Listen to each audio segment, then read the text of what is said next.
Hi everyone, welcome back to channel. अब इस video में हम देखने वाले हैं सीए फॉर्म का कैसे एग्जाम बनना है। और आपको सारे इसमें डाउट्स क्लियर हो जाएंगे कि मेंबर से कैसे अप्रूव होएगा, पेमेंट का कैसा है, वन बाय वन करके। और जैसे आपको पता है एसएसपी पोर्टल से आपके एग्जाम फिल होते हैं, तो ICISSP लिख के उसको लॉगिन कर लेना। यहाँ पे यूजर आईडी पासवर्ड डाल के सारा, तो यहाँ पे आपका साइन इन हो जाएगा। नेक्स्ट स्टेप इज, जब आप यहाँ पे आएंगे तो आपका ये फ्रंट पेज आएगा। तो यहाँ पे तीन फंक्शन होते हैं, जैसे हमें पता है स्टूडेंट फंक्शन, आर्टिकल फंक्शन और एग्जाम फंक्शन। क्योंकि अभी हम स्टूडेंट है तो यहाँ पे एग्जाम फंक्शन आता है। तो आपको एग्जाम फंक्शन के अंदर जाना है। एग्जाम फंक्शन में आते ही रजिस्टर फॉर एग्जाम्स। तो यहाँ पे ना रजिस्टर ये तब करने दिखाएगा कि जब आप एलिजिबल होंगे। एलिजिबल मतलब जैसे आपको पता है कि हर एक एग्जाम से पहले एक PDF आती है ऐसे कि आपकी आर्टिकलशिप इस डेट से पहले कंप्लीट हो जानी चाहिए आप। और जैसे आप 3 साल वाले में हैं तो आपको लास्ट 6 मंथ में होने चाहिए। तो ऐसे करके इनके क्राइटेरिया चलते हैं, तो अगर आप उस क्राइटेरिया में फॉलो करते हैं तभी आपकी विंडो ओपन होगी। अगर आपकी विंडो नहीं ओपन हो रही है तो एक बार प्लीज IC से कनेक्ट कर लेना। वो आपको पूरा आइडिया दे देंगे। तो रजिस्टर फॉर एग्जाम्स में आके ये आपकी डिटेल्स आ जाएगी। फिर यहाँ पे फाइनल एग्जाम रजिस्ट्रेशन, तो इसको ओपन ऑन करेंगे आप। तो यहाँ पे देखो प्रॉम्प्ट दे दिया इसने कि आपका अपनी एलिजिबिलिटी चेक कर लीजिए। तो अब आप इसके अकॉर्डिंग अपनी एलिजिबिलिटी को डिटरमाइन कर लेंगे। फिर इसके नीचे इन्होंने दे रखा है कि आपने सारी गाइडलाइंस को पढ़ लिया, इसको टिक कर देना। अगर आपको पहले ही पता है कि भाई मैं यहाँ से कंप्लीट हूँ तो ठीक है। अगर नहीं है तो आपको एक बार गो थ्रू कर लेना ऊपर ओवरव्यू लेके। तो मैंने तो इसको तुरंत ओके कर दिया था। फिर इसके बाद ये पूछता है कि आपका फोटोग्राफ और सिग्नेचर। जैसे आपको पता है नीचे भी रेड में लिखा हुआ है कि आपका फोटो का वाइट बैकग्राउंड होना चाहिए। तो अगर आपकी फोटो आपको लगता है कि कोई इशू है, प्रॉब्लमेटिक है, तो उसको अपडेट कर लेना। फिर आप अगर उसको अपडेट करने जाएंगे एसएसपी पोर्टल पे, तो वो 3 से 4 दिन या हफ्ता टाइम पीरियड ले लेता है। तो एक बार प्लीज इंश्योर कर लेना कि आपका पहले से अपडेटेड है। या जैसे मेरे को ये था कि मेरे इंटर में भी चलता आया तो मेरे को कोई दिक्कत नहीं था, तो मैंने इसको कोडिंग कर दिया था, तो मैंने इसको यस करके आगे मूव कर दिया था। फिर ये ऐसा था और मंथ कंफर्म करता है कि आपका जो फोटो है वो इसके ऊपर जाएगा, तो मैंने इसको ओके कर दिया था। फिर नेक्स्ट आता है कि आपका लास्ट नॉन कनेक्ट, ये सारी मेरी प्री फील्ड थी, तो मैंने इसको नेक्स्ट कर दिया। प्री फील्ड आता है सब चीज़ें। ये भी सब प्री फील्ड था कि आर्टिकल कब कंप्लीट हो रही है, कौन सा मंथ है, क्या चीज़ें हैं। फिर डू है वैलिड पेपर एग्जाम्पशन। यार देखो मेरा भी फर्स्ट टाइम है तो मेरे को इसके बारे में आइडिया नहीं है कि अगर आप पहले दे चुके हैं और आपको एग्जाम्पशन है तो कैसे करना है। जैसे एग्जाम्पशन है, मैंने एक जने से देखा था तो उसने यस भर के अपनी डिटेल्स फिल कर दी थी। एक बार प्लीज किसी से गाइडेंस ले लेना इस चीज़ के रिगार्डिंग। मेरी नीति तो मैंने इसको नो कर दिया। अगर किसी की परमानेंट एग्जाम्पशन है तो परमानेंट एग्जाम्पशन की अलग से विंडो होती है, आपको वहां जाके डिटेल्स फिल करनी होती है। परमानेंट वाले का अलग होता है, और जिसका पिछले पेपर में है, तो उसका यहाँ डिटेल्स आती है। तो सेकंड फिर ये पूछा है मोड ऑप्टेड कि यहाँ पे हिंदी और इंग्लिश दो ही ऑप्शन होते हैं, तो इंग्लिश ऑप्ट किया था मैंने। तो exams applied for single book, both book. Single book की आई थिंक 1800 फीस है, और बोथ बुक की मेरी पे हुई है 3300। तो रीजन कौन सा है, जैसे नॉर्थ साउथ ईस्ट। तो फिर उसके बाद आता है एग्जाम स्टेट, कौन से स्टेट में है, तो वो फिल कर दिया।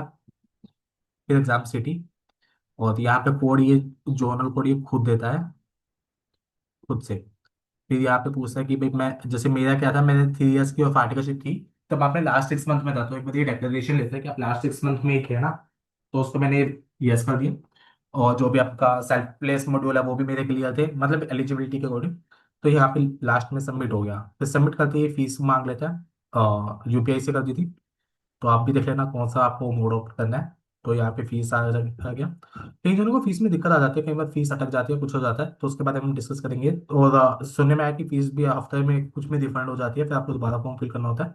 एक बार SSP वालों से कनेक्ट कर लेना, वो आपको प्रॉपर बता देंगे। और इसमें कोई टेंशन लेने वाला कोई सीन नहीं है कि कई बार पेमेंट का कुछ इशू आ जाते हैं। फिर वापस जैसे मैंने यहाँ पे फीस की पेमेंट कर दी, फिर सबमिटेड और पेंडिंग में आके यहाँ पे आप दोबारा एग्जाम, जैसे वो स्टार्टिंग में नहीं 3 पोर्टल, स्टूडेंट, आर्टिकल और एग्जाम। एग्जाम वाले में आके सबमिटेड और पेंडिंग फॉर्म में आके फाइनल एग्जाम में आ गया। इसमें आते ही सबमिटेड और पेंडिंग में मेरी एप्लीकेशन यहाँ दिखाने लग गया।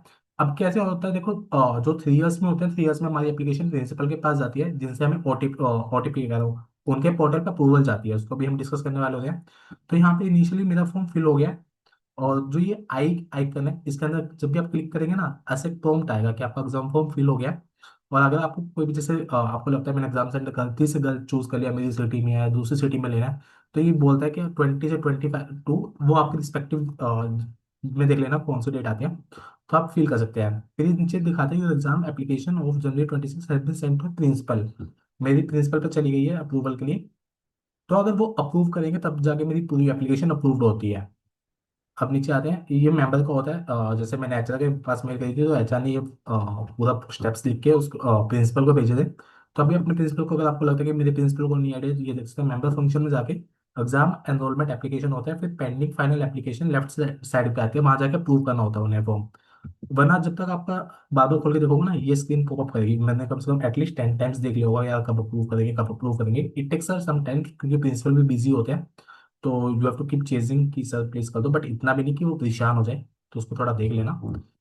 तो जब उन्होंने फिर उनका फाइनली रिप्लाई आया, तो उन्होंने कहा कर दिया, तो आई वॉज नॉट श्योर पे कर भी दिया होगा, मैं चेक कर लेता हूँ। तो जब मैंने चेक किया, तो यहाँ पे लिखा आ गया था your application has been approved by your principal. इसको देख के मन में चैन आया था कि अरे हो गया। और यहाँ पे ना, जब आप इसी फॉर्म में जब आपने आई, यहाँ पे आई आइकन खोलते हैं, तो आपका तो अप्रूव हो गया। अप्रूव होने के बाद ना यहाँ पे नीचे आएंगे, नीचे लिखा भी आता है अप्रूव्ड बाय प्रिंसिपल मेंबर किस डेट को, और उनका कोई रिमार्क्स है। रिमार्क्स का मतलब कुछ भी है, अगर आप एग्जाम से लीव ज़्यादा है कुछ है, क्योंकि पूछते हैं कि आप लास्ट 6 मंथ में इंक्लूडिंग एक्सेस लीव्स होने चाहिए। तो इसमें थोड़ा लीव्स वाला इशू, ये बहुत रेयर चांस है कि किसी का इशू आ रहा है। मैक्सिमम टाइम्स मैंने जितना सुना है सबका ओके आता है। इतना ही था। Okay guys, good luck. तो सिंपल ही है, अगर आप इसको थोड़ा सही तरीके से भरेंगे बस। एग्जाम सेंटर थोड़ा देख के भरना इन चीज़ों को। और अपनी, अगर आपके पास कोई एग्जामिशन रहता है, उसको एक बार प्लीज़ थोड़ा प्रॉपर आईसीएस एसएसपी वालों से पूछ लेना, या किसी टेलीग्राम ग्रुप आजकल इतने हैं, तो वहाँ से देख लेना। Good luck guys.